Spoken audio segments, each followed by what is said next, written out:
years ako nagtatrabaho. Grabe na. And praise God, thank you Lord talaga kasi I'm one of the many na na-bless talaga na maging part po ng Millionaires Club ng Eralista. And ako ang pinaka-tip ko sa inyo guys is don't waste time. Give time dito sa business natin kasi I believe we all have 24 hours naman, di ba? And yes, totoo yun, busy, pero the question is, saan ka busy?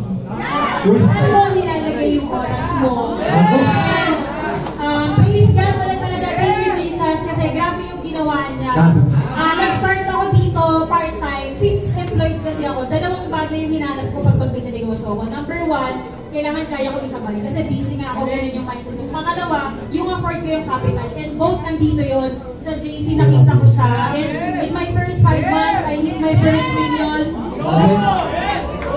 10 years po ako nag-work, pero hindi talaga kaya ng sahod eh. Hindi ako nakabili ng sasakyan ko. Talagang ganun, kahit anong sipat natin. Kasi nga maliit po yung sahod.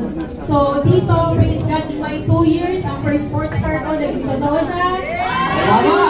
And last, recently lang, yung Piazza ko na rin na PSUV natin. Sabi na,